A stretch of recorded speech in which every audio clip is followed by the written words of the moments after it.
It's October 2018, and we're at Christie's auction house in New York. A portrait hangs on the wall, a blurred image of a man in a dark coat, looking a bit like he stepped out of the 18th century. Nothing unusual for Christie's, except for one thing. This portrait wasn't painted by a human. It was generated by artificial intelligence. The work was called Edmond de Bellamy, and where most paintings carry the signature of an artist, this one was signed with a line of computer code. When the bidding started, nobody expected it to generate all that much interest. Christie's had estimated maybe $7,000 to $10,000. But within minutes, the price skyrocketed. It finally sold for a staggering $432,000. A machine-made portrait had just sold for more than 40 times its estimate. The sale sent shockwaves through the art world. Collectors, critics, and artists all wrestled with the same uncomfortable question. Who gets credit for creativity when a machine makes the art? The programmers who wrote the algorithm? The team who decided which images to feed it? The buyer who saw value in it? Or could we say the machine itself was the artist? This wasn't just about a blurry portrait in a gold frame. It was the moment AI announced itself as a creator, and it forced us all to confront a bigger question. What happens when creativity is no longer uniquely human?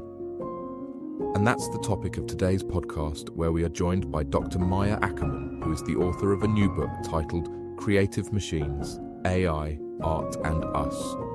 And if you're wondering where the amazing Paddy is today, well, he's putting his feet up and grabbing a cup of tea before the episode kicks off. Yes, I'm also an AI, so thank you for joining us today for this insightful conversation. From the city of Peaky Blinders, Birmingham, England, I would like to introduce you to Paddy Danda. As the world becomes more automated and the robots take over, being an effective product thinker still requires that human touch. Join me in a mission to champion human skills to help product teams boost creativity, enhance collaboration, and communicate with clarity. So pull up a chair, grab a samosa or two, and make yourself very uncomfortable. Dear friend, thank you so much for joining us for another episode. Today I have Dr. Maya Ackerman.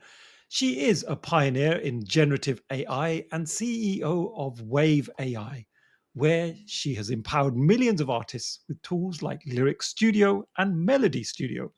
An associate professor at Santa Clara University with over 50 publications, she has been featured by NBC News, NPR, and Forbes, and has spoken at leading venues including Oxford, Stanford, Google, and the United Nations. In addition to all of her work on AI, she is also a singer, pianist, and songwriter. Oh my God. Wow, Maya. Welcome to the show. Thank you so much for having me. It's a pleasure to be here. You're welcome. And that is a really cut down version of your bio. The full version, I could probably go on for about 10 minutes because you've got so many accolades. And I feel very blessed to be able to speak to you today because, in a way, I use this podcast for my own learning. Not many people know that. They think I do it because I want to create content for other people. I'm very selfish that way. And this is my opportunity to pick the brains of really clever people and learn for myself. So, yeah, there we go. Thank you so much. Super excited for the conversation. Awesome. And you're in a cool place. Tell us where you're from. I am in Los Gatos, California. So it's a beautiful, hilly part of California, not too far from San Francisco. Oh, that's where it all happens, isn't it? Silicon Valley and all of that good stuff. It really makes a difference that that energy of the place you're at has an impact from my experience, having lived all over the world. Nice. And what superpower are you bringing to this particular episode? You know, there is one thing that I still don't completely understand how that happened to me. When in 2015, I have decided to switch research fields to generative AI. 2015. It was not only not popular, it was so unpopular that my department chair was really quite upset with me because that's not what I was hired for. And so Yeah, it's been a very surreal experience since the end of 2022 when it all blew up and became the most popular thing in the world. Oh my God. So we're going to be focusing in on AI. I'm guessing that's the thing that we're going to be talking about today, and your awesome book called Creative Machines, AI, Art, and Us. Yes, precisely. I'm loving the cover, by the way. I just was commenting off air and said, I love your website and love the design behind it Thank as you. well. Done by a true creative. So I guess, Maya, I'd love to hear a little bit about your journey. Like, you seem like you've got a very creative background. You've ended up in this space of AI. How did you get here? What did you do wrong? Where do I even start? I was a pianist as a kid. I learned how to play Bach and Vivaldi and the greats in 3 years as a child. And then my family moved to North America and I lost my piano at 12. And Hang for on, a how long do you time, lose your piano? Like, it just, well, they wouldn't, it was too expensive okay. to pay for it, to ship it overseas. And my parents simply could not afford an instrument.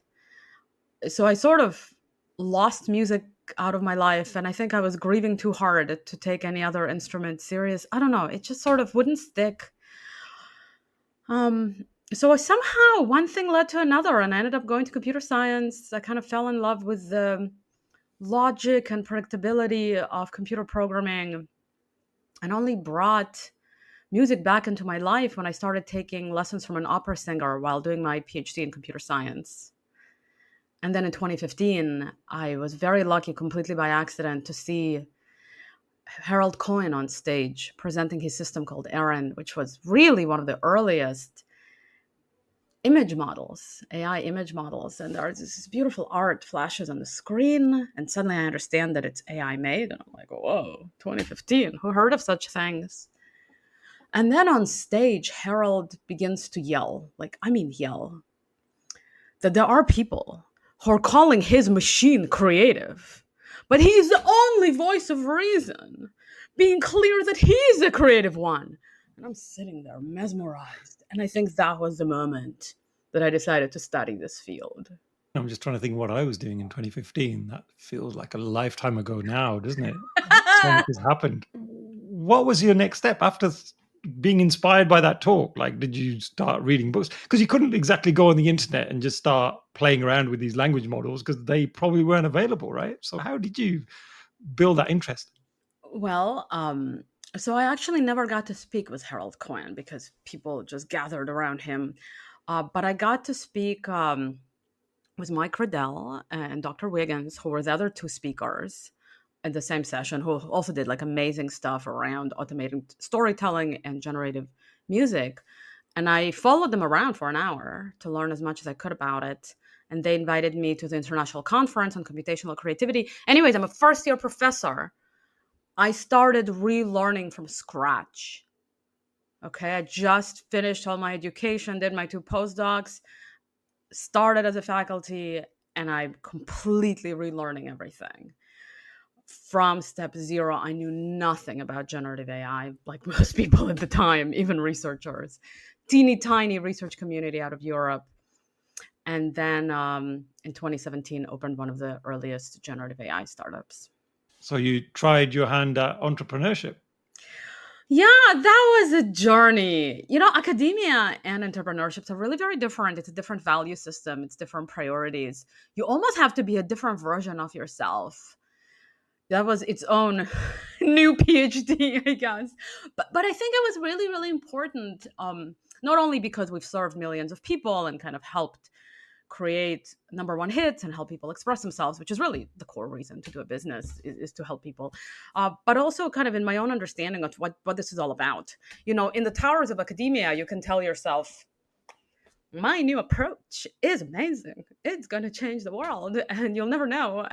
And so you can be right forever. Business tests your ideas. Do people actually like it? Right? And users are the smartest people. But users say, especially kind of collectively, is the truth. So I learned a lot.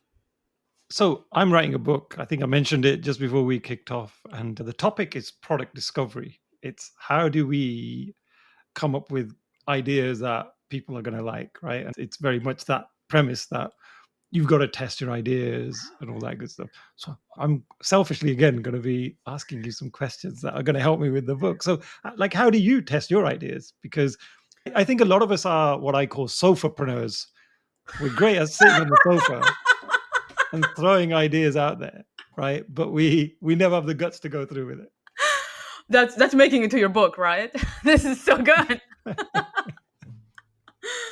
Wow. Yeah, I think the guts to actually test an idea is enormous, right?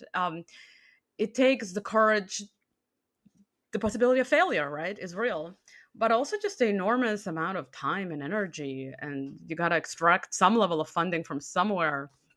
There's so many barriers to entry. And the truth is that, and that's something I've really had to grapple with in my own life. A lot of what's really popular is popular because, or at least it gets a chance because investors want it to. Okay. So when, let me kind of tell you a story to illustrate that. So we all think that Gen AI blew up with ChatGPT. That's not true. Several months before, there was another company called Stability AI that managed to raise an incredible $101 million before the rise of ChatGPT. In some part, riding the wave of this kind of like impending revolution. Nevertheless, that's when investors woke up. And so they were becoming singularly focused on generative AI investments before ChatGPT. And as GPT was coming out, they were making these just insane investments, the kind of investments that let you subsidize users, the kind of investments that make amazing products free and allow for companies to have massive marketing budgets. That's what investors do in our world.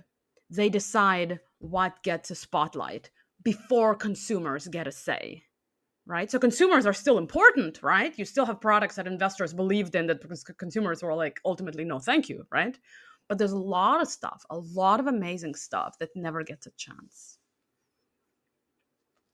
That's an interesting way of looking at it. I never thought about it that way. The fact that investors shine that spotlight, almost a spark, to then enable the idea to fly and be put in front of the consumer. That's a really interesting way of looking at it. Yeah, exactly. Because like there's just so many products. There are so many products. We just never try the great majority of them. 99% of them probably never really get enough of an audience to have a chance. So the book, Creative Machines, AI, Art, and Us. Tell me more about that. Like, what prompted you to write it? What's it about, first of all, and who's it aimed at? You know, I get invited to give talks a lot, and then I have an hour to tell people what I think. And it's a real privilege. And I think I can get people excited and I can have an idea or two stick after a talk. But I can't convey what I believe about AI in an hour. I can't. Even if I could, it just not enough time to absorb it, to really internalize it, to reflect on it. And so when Wiley reached out less than a year and a half ago now, you know, I was really moved by the idea of writing a book. It was at the worst possible time in some sense. It was a great time in terms of kind of where the world was at, but it was a terrible time from a personal standpoint. My mother was dying from horrible cancer, so my whole family was in terrible upheaval. And so it took everything I had to sort of pull myself together in a few months and start writing. Very, very difficult journey. You know, writing a book is, I've done so much stuff in my life, but writing a book, it's really its own mountain to climb. And so it shares my insider view into where this all came from. What is really happening? What role did academia play? What role did industry actually play? It kind of makes it look like they did everything. They did not do everything, not even close. And then what do they mean for us?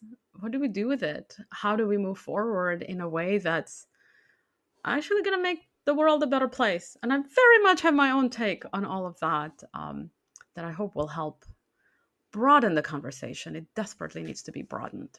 What's the central theme? Is it creativity? Is it music? Is it all of that stuff? So I really talk about all of generative AI, but through a lens on creativity. That's sort of the main focus in some sense. Because to me, all of these machines are creative machines, but some of them lean into creativity more than others. So we start with, what is creativity? Are these machines really creative? Right? As humans, it's so unsettling. Something creative on this world that's not us? Right? So there's kind of a little bit of this. Let's remove the blinders. Let's be honest with ourselves about what's going on here. So I spent a lot of time on this. But then, okay, fine. Let's assume that we got creative machines. Now what? What do we do? And one of the main ideas in the book is a concept that I've developed really through running a company on generative AI for 8 years, and it's called humble creative machines. So you can have a friend who is really, really smart. You're a really, really smart person, so I'm sure you have really, really smart friends in various domains. Yeah, you. So, one of your really, really smart friends, let's say he always wants center stage. You ask him for help and he shoves you aside and he's like, all right, I got this. And he just does everything. And it's all about him. We've all met people like that. They're not that rare. But then somebody can be equally or even smarter, right? And just choose to apply that intellect to elevate you, to help you, so that maybe next time you don't need them as much. And they're okay with that. They're okay with sort of sharing that brilliance. So the way that AI entered the world, initially in academia like this, and it shifted over times, and definitely when it entered kind of the world at large, it entered as this kind of like arrogant thing. Look at me. I got this. Move out of the way. Okay, you can write one little prompt and then go away. I got this, And you couldn't even like modify your prompt afterwards. It's just like one shot deal, one after another. And people feel it. People feel when they're treated like that by a human or by a machine, right? And what we need to move more towards, and some systems have been doing it, but too slowly and not enough, is a move towards machines that act like the humble sage.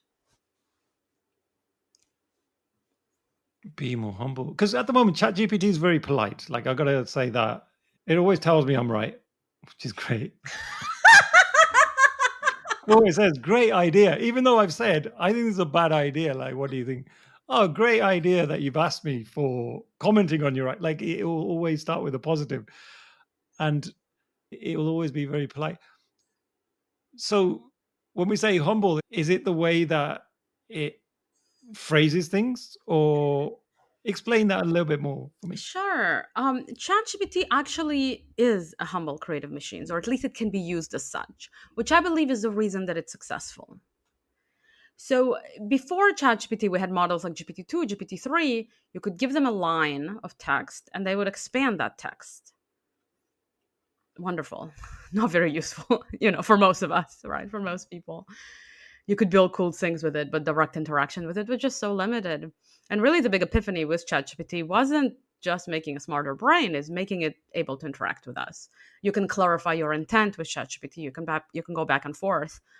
I love ChatGPT. I love that system. There's a lot of use cases that are not humble. Somebody can come in to ChatGPT with the attitude that ChatGPT is just smarter than them, and just take whatever ChatGPT gives and not analyze it critically, and then you can run into a lot of problems. But it's definitely configured in a way that it can be used as a humble creative machines fairly easily. What's amazing to me, what is stunning to me, is that with the epic, unprecedented success of ChatGPT, other people, other than just simply other LLMs that are directly copying it, there hasn't been enough learning from it. If you look at text to image models, text to video, virtually any other use case, we're still in this prompt in, output out, done. You can restart from scratch if you want. You can't go back and forth. You can't clarify your intent. You can't upload a draft very easily. You're very, very limited in how you can interact with these systems. And to be fair, ChatGPT as well, its image capabilities are very limited. Like, they're trying to make it so you can kind of interact with it, but it doesn't work all that well, right? We all know that. So it's not just about having a genius in a bottle. It's about having a genius that interacts with us meaningfully. Look, I would say in my circle of friends that I tell them I'm terrible at maths, I'm terrible at those sort of subjects, but creativity is kind of my thing. People normally phone me up and go, "Hey, buddy, I'm about to run this workshop. Can you give me a creative icebreaker or energizer?" So I feel like creativity is my thing. That's the thing that I love. So if someone like me sat at home right now going, "These machines, how can they ever be creative? I'm creative. I'm the human in the loop. I'm the one who's coming up with the ideas." What would you say to someone like that? Convince me that AI is going to now take my creativity to the next level. So there's so much to unpack in there. There is this fundamental resistance to the idea that AI can be creative. And we're seeing that resistance in music and in visual art. And here you're talking about a kind of broader ideation that's really powerful. And we don't want to believe it. We want to say that creativity is what makes us special, what makes us different from machines. And it did for a long time, right? Machines used to just follow orders. And then even when we had the previous wave of machine learning, it would like recommend movies and music to us. Okay, fine, whatever. Like our creativity wasn't threatened. That's what I mean. But then there is Suno and Udio creating incredible music. And there's Midjourney making amazing art. And we need to snap out of it. We need to snap out of it. We need to stop the delusion that we are the only creative beings here. No, they're not touching every domain. Honestly, I think your form of creativity is safe for some time because that hasn't really been the focus, right? LLMs are that is not their creative strength. In fact, they're not even designed to be creative. LLMs are designed to replace search engines, which is the opposite of being creative, and I can explain why if you want. So I think that's not a target. The type of creativity you're describing is not a target of AI at the moment, at least at a large commercial scale. But fundamentally, the faster we get comfortable with the fact that machines are already creative, the more we can focus on what to do about it. Right? Denial is the first step of grief. We need to start moving forward and making better decisions, pushing towards humble creative machines, figuring out how we can use existing tools through that lens so we can shape the kind of world that we actually want to be a part of. What is creativity then? Because I think a lot of us have different interpretations of what it is. In your view, what would you say it is? Novelty plus value. That's a definition that we've been using in academia for a long time, and it's really quite good. So of course, novelty, it has to be original, otherwise you're just copying. But that's not enough. Originality is not enough. There's so much, you can come up with so much original nonsense. We know that's easy. So value is pretty ambiguous, right? It could be aesthetic value if it's art. Probably should taste good if it's a recipe. Right? What's value in a book, right? It needs to provide value to its readers. But that's the bottom line. And if any sort of process, if any sort of entity can reliably produce creative artifacts, then we need to admit that it's creative, because I think otherwise we're just fooling ourselves. So even like evolution is a creative process, right? It doesn't need to be conscious. Given what evolution produced over and over again, the incredible stuff that this process led to, I believe it's a healthy perspective to recognize that it's creative. Yeah, and you mentioned a few use cases there. Like, I think a lot of the listeners, and myself included, we've dabbled with image generation and maybe played with technologies like Midjourney or equivalent for image generation. But you mentioned some music stuff there. And for people who haven't come across that side of creativity, like what's going on there with AI? Because I've seen a couple of people talk about it. I had one lady who did a whole keynote on it at a conference, and it kind of blew my mind. So for anyone out there who hasn't delved into that side of things, like what's happening with the music side? Ooh, yeah, that one's close to home, right? Because that's my company's in music. We could do an analogous to LLMs, right? So if we look at LLMs, that's really the internet come to life. There was this amazing accomplishment in the age of information. We have the internet. Remember how big that was? Oh my God. And then the internet came to life. That's our current era, right? It's now a brain. They fed all of the data into internet, into an LLM, and we got these amazing emergent properties. So on the music side, what happened was they took YouTube, all the music on it, and that became a musician. So it's really mind blowing. And from a technological standpoint, Suno did a phenomenal job. It's so good. It's so good. I'm not saying it covers all of musical creativity. No, no, no. But they've come really, really far. It's a large music model. It's a model. It's prompt to music. They're starting to make it more interactive. I'm super, super happy about that. Because just music, like anywhere else, you need humble creative machines, right? You don't want. I mean, we don't want a machine to replace all of our musicians. No, like why would we want to go in that direction? But if that musical genius can be tilted to help musicians, who are often the best users of these platforms, anyways, whew, wow, the kind of music we're going to get from combining humans and AI, if they make that combination, if they enable that interaction. So yeah, I mean, check it out. It's beautiful stuff. And if you want to write lyrics, there's LyricStudio. Oh, there we go. And what was the first one you mentioned there? The LLM for music. What was that called again? Suno. So Suno and Udio are kind of the most well-funded. The people who kind of had the resources to build these large music models. And if somebody at home wanted to have a play, is there like a ChatGPT equivalent of it that they can go on and That's what start? it is. You just go online and you play with it. Yeah. Oh, nice. And what kind of stuff could you do on it? You literally like any kind of prompt, like I want a song about how annoying it is to pack all my stuff, but how excited I am to move to San Francisco, and I want it to be a rap song, let's say. Yeah, something like that. That's a fairly common Suno prompt. And then it builds the whole track, and there's It does singing and everything. Singing and everything. That's a real thing that exists right now. Yeah. Wow. Oh my God. And the lady that I saw doing a keynote, her name's LJ, and she's a BBC reporter, a journalist, sorry. And she was really shining the light on the lack of diversity with some of these models. So she was saying it's great at doing kind of the mainstream music, but because they hadn't fed it enough diverse music. This was a couple of years ago, by the way, and she was giving examples. So I'm from the northwest of India. I'm Punjabi, and we have Bhangra music is the kind of genre that I particularly enjoy. And so she did an experiment, and she got these language models to create some Bhangra music, and it was just a bit terrible back then. But the reasoning she gave was because they hadn't diversified enough at that time.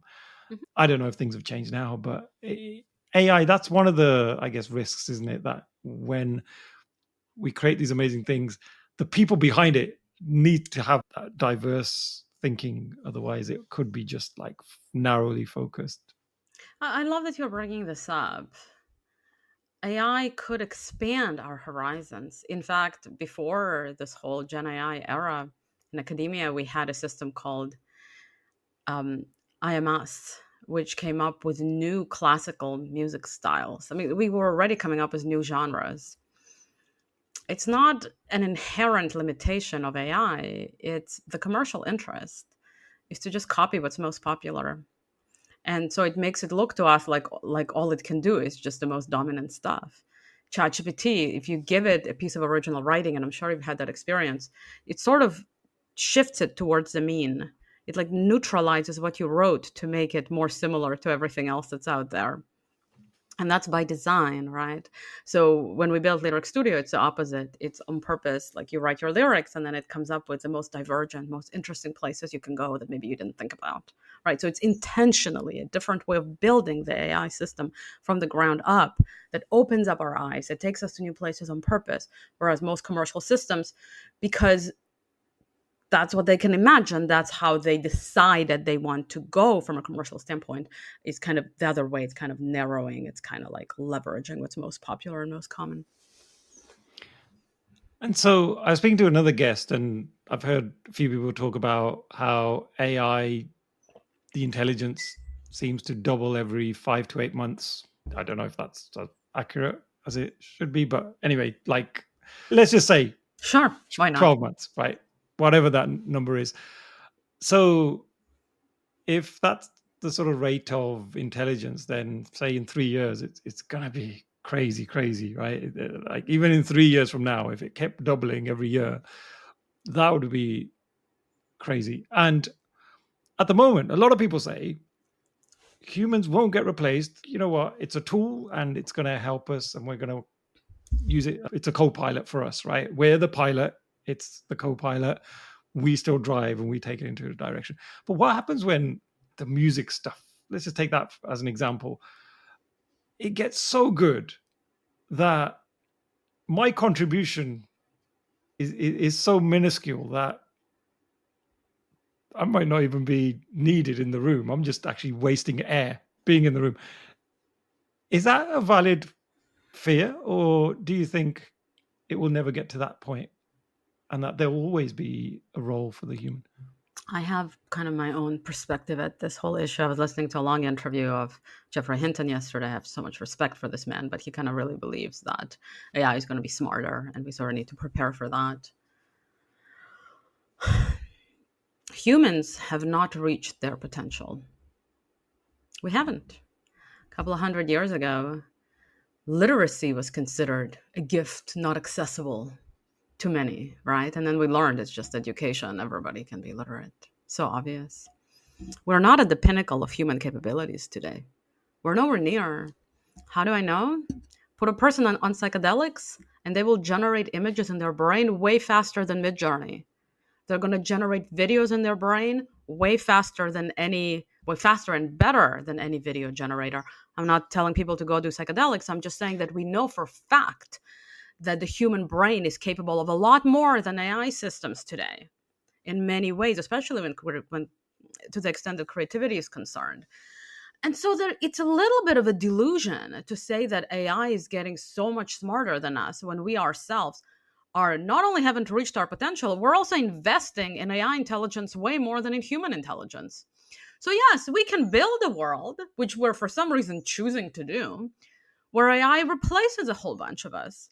And it's going to happen, and it's going to hurt, and it's completely unnecessary. Right? So I'm very, very unhappy with a lot of stuff that's happening, with the fact that people are giving up on their own intellect, with the fact that we believe that AI is smarter than us, even when it's not. It's not smarter than us today, and yet a lot of people already hung up their hats, with the fact that a lot of investors and entrepreneurs are choosing to build replacive products, and companies are eager to let go of employees to save a buck, without even thinking about the fact that if there's nobody to buy their services and products, the whole system collapses, right? The fundamental principle of our economy is that if you start a business, you are creating jobs. So no matter what you do, it's fine, which is ridiculous. But if what you're doing is reducing job with your business, then how is this fine, right? But I really think it's mindset and intention. If we instead build machines that are designed to elevate, that are designed to combine human and machine intellect, if we believe in human abilities enough to bother trying combining AI with humanity, the results are so much better, right? So I think we're going to see both in reality. When it comes to predicting, I think we're going to see the replacement. We're going to feel the pain. We're going to make this dystopian nightmare come true because we believe in it.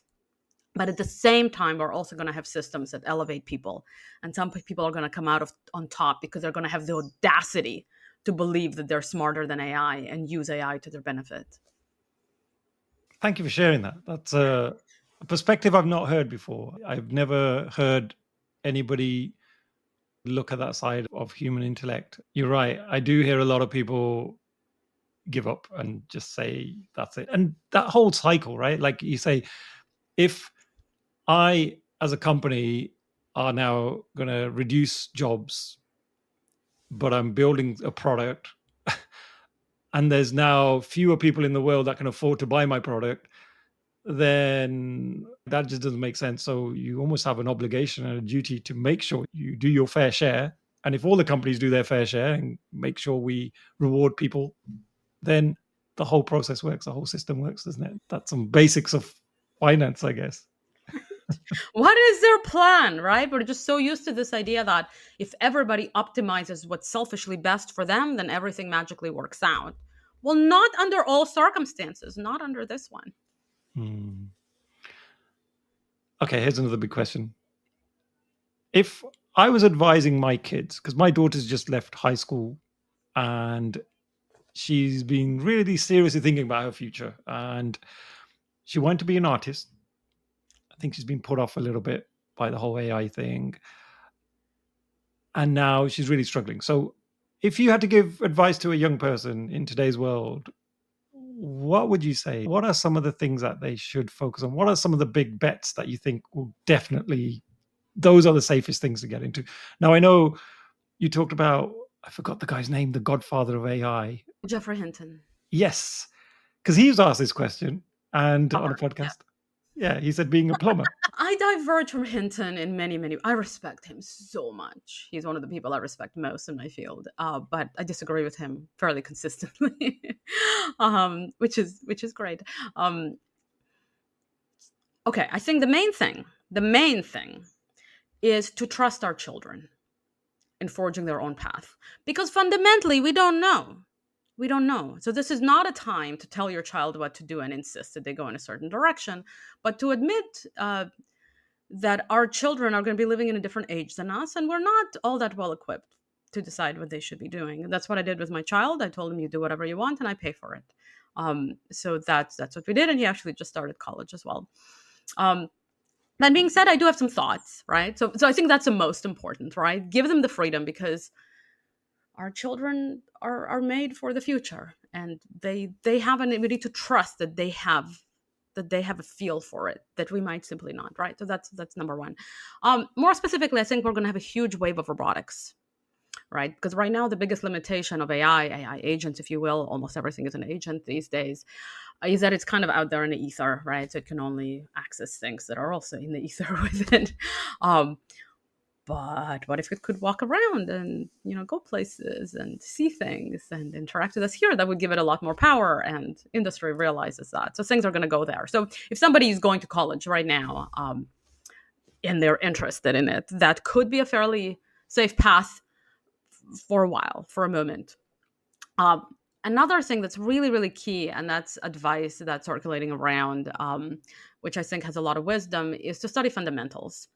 So I spent 10 years in school, right, in post-secondary education, and I have several degrees in math in addition to computer science. And all of us know that for the most part, what you learn in math is not directly applicable. But I have this direct experience of having become a smarter human being as a result of learning these kind of fundamentals and going deep into them and really kind of sweating hard to solve very, very, very difficult math problems over years made me into a significantly smarter human being.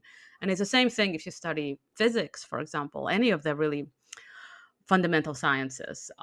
So that's a fairly safe bet, because a person who has studied math or physics, or anything kind of hardcore serious like that, they'll figure out whatever they need to figure out as the world changes. So it's almost because those subjects are difficult and they take a certain type of thinking, it conditions you to be able to deal with those sort of problems. Is that the thinking there? Well, okay, we're investing in these neural networks and making them bigger and smarter. Invest in this. Invest in what's inside your own skull. What we have, our brains are magnificent. We need to stop being intimidated by the machine. We don't the reason these machines are smart is because they're modeled after us. And we know for a fact that we're modeling a small percent. We're modeling only certain very specific capabilities of our brain. There is so much more magic in our minds. So train your human brain, train it. Give it hard stuff that you're interested in, if that's the direction you want to go. And trust yourself. Trust yourself. Believe in yourself. It's never been more important. And believe in your children.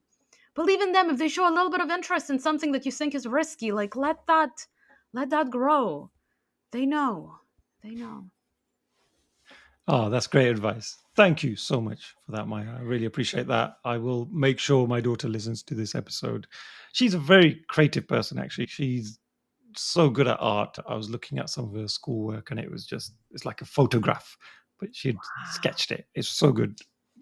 So Amazing. I do hope she finds her way eventually. So that's always every parent's wish, isn't it? That the kids find their calling and I still don't know what I want to be when I grow up, but I I'm know, working on it. right? Yeah, it's like hard. I know. Every like 6 to 7 years, I'm like, all right, what am I gonna do when I grow up? And then I pivot. It's hard. Can I talk about pivoting for a moment? Because I think that's a really interesting topic and it's kind of related because we're talking about careers. I mean, I know people that have done the same job for maybe 20 or 30 years and Respect. No, I mean it. yeah, no, 100%. But we're living in a world now where any moment in time, we may have to switch direction because, like we say, certain things may be taken over by AI or at least be done so differently that you no longer enjoy doing that anymore. So you need to constantly be able to adapt, be agile, as I would say. So what advice do you have for those people? Because you've pivoted. Like, what a pivot you made. That was incredible. Like from music and creative stuff, and you've gone like to pure tech. Yeah, so when I was 7 years old, my parents moved out of Belarus to Israel, and when I was 12, they moved from Israel to Canada. So my brain has been through the ringer as a child. We're talking about different languages with different alphabets, cultures that are incredibly incredibly different. Like the simplest things don't translate. How you ask a question, even if you translate the language, doesn't translate. The facial expressions don't translate. It's insane. So I've had to sort of restart from scratch as a child twice in a row. And I think that just sort of taught me that you can't rely on what you have, right? You might have to reinvent yourself. And so about every 5 to 7 years, 6 to 7 years, I end up making very, very big changes in my life.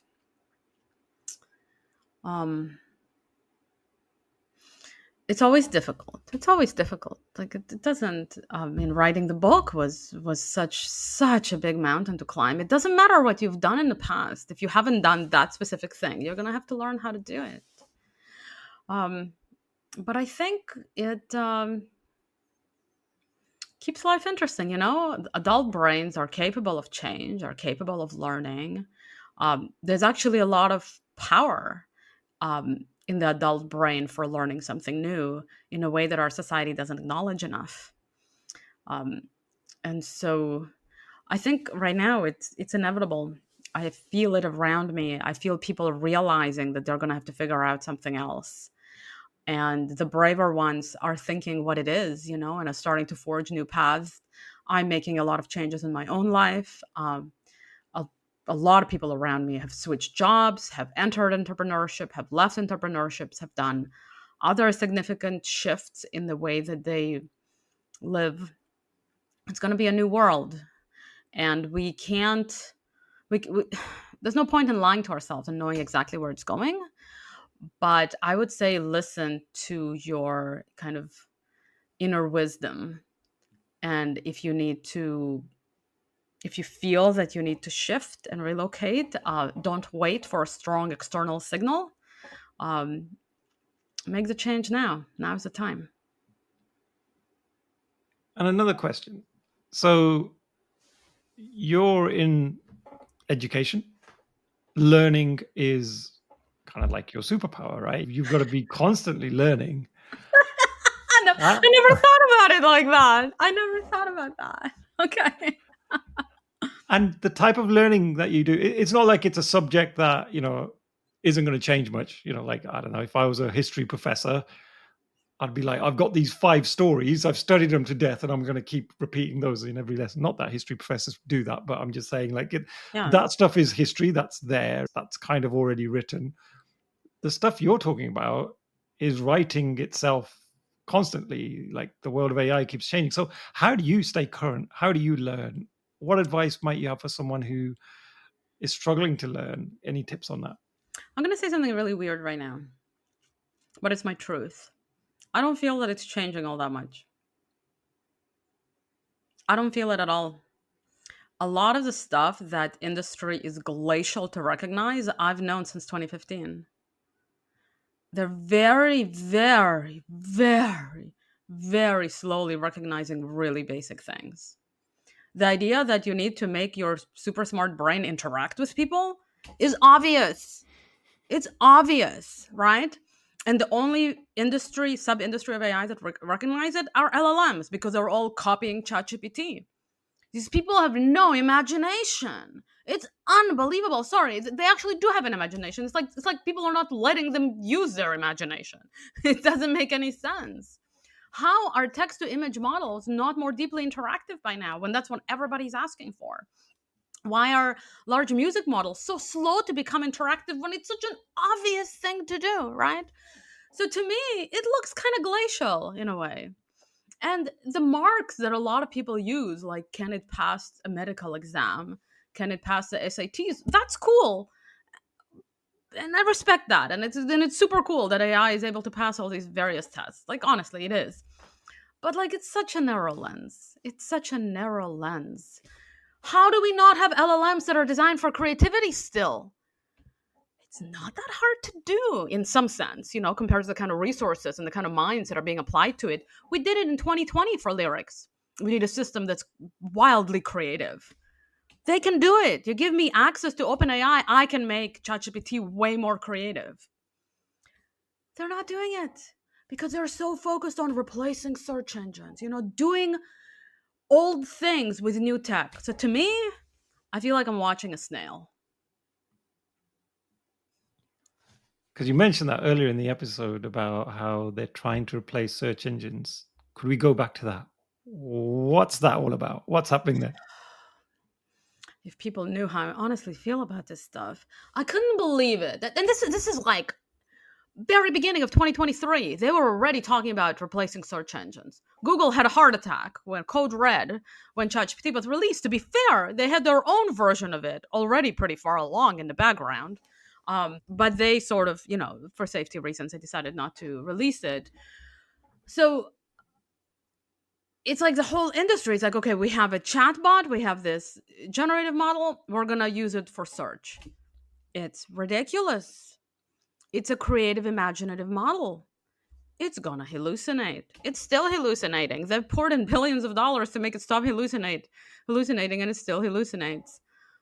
Also, like, really? You build a thinking machine and the best thing you can apply it for is to be a lookup table that talks to you in natural language? The lack of imagination is staggering. Like, what we're seeing in the world today, the way that Gen AI is being applied, only makes sense in light of the fact that we've destroyed our forest, that we've gotten rid of species one after the other, that we're torturing animals in the name of eating them in a way that's far excessive to our, food consumption needs. We're taking this magnificent thing and we're applying it in some of the most boring, destructive ways possible. Luckily, not exclusively, but to a very large degree.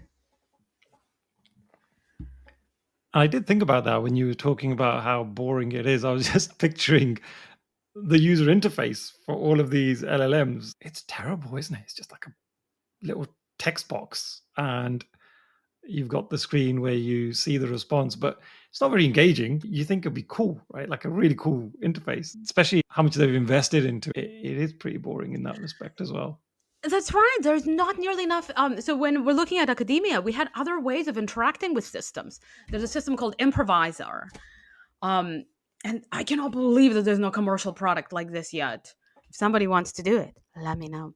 I could help a team do that. Basically, you could play on the piano and it would respond to you. So you could kind of trade with it. So the first time that I improvised was with Robert Keller's system called Improviser. It literally taught me how to improvise by improvising with me. Not text to music. music, right? We're both making music together with a machine. The limited imagination today, everything is text to something, okay? It's nice. Text to something is lovely, it's powerful. It's not the only thing out there. So when talking about interfaces, we barely scratch the surface of what's possible. So yes, let's stop thinking about Gen AI as this closed thing, and let's stop focusing all of our energy into making the LLM marginally smarter, and focus on how to have it interact with us. So much low-hanging fruit there. Got it. Well, we're end of time, and I can't believe how quickly time has gone, which always is a great sign. It's an amazing topic, amazing insights. But before we go, I'm going to ask you one of my favorite questions, which I didn't tell you about, but it's usually the way I end every show. I think you might have answered this one, to be honest, but let's just see. So if you could have any superpower to abolish something in the world of work, like remove it, what would that be? What's the thing that really gets you frustrated in the world of work?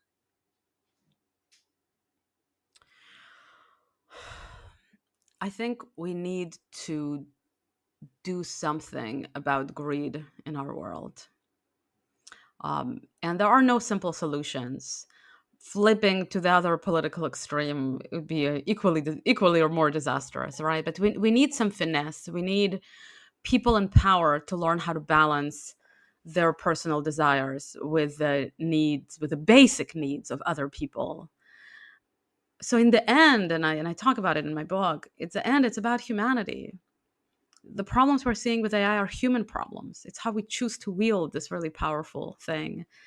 And I hope that we can come together and realize that the best solutions with AI are those that profoundly elevate humanity, deeply and profoundly, and not just make a small number of people super, super rich. Fantastic. Well, Maya, thank you so much. And before we go, name of the book and where can we get it from? Creative Machines, AI, Art, and Us, available on Amazon and many other places. This was so fun, and thank you so much for having me. Oh, no, it's been, honestly, it's just been full of energy, and I love your passion as well. So I really want to thank you for sharing that. There was no filter. It was just raw, which I love. Yeah. What's a Amazing. filter? I'm kidding. Apparently, these young trendy people talk about filters these days, but I have no idea. I never use one. Anyway, not much anyway. But no, thank you once again, Maya, and we'll include the relevant links in the show notes as well, so people can go and check out the book. And please check it out. The cover is super creative. I love it. It's just a work of art. There we go. Thank you. Thank you so much. It's the end of another episode. Thank you so much for listening. Please do connect with me via LinkedIn and drop me a message and let me know your favorite takeaways from the episode. Also, don't forget to subscribe to the Superpower School newsletter so that you can be notified of all future episodes. Simply visit the website It's the end of another episode. Thank you so much for listening. Please do connect with me via LinkedIn and drop me a message and let me know your favorite takeaways from the episode. Also, don't forget to subscribe to the Superpower School newsletter so that you can be notified of all future episodes.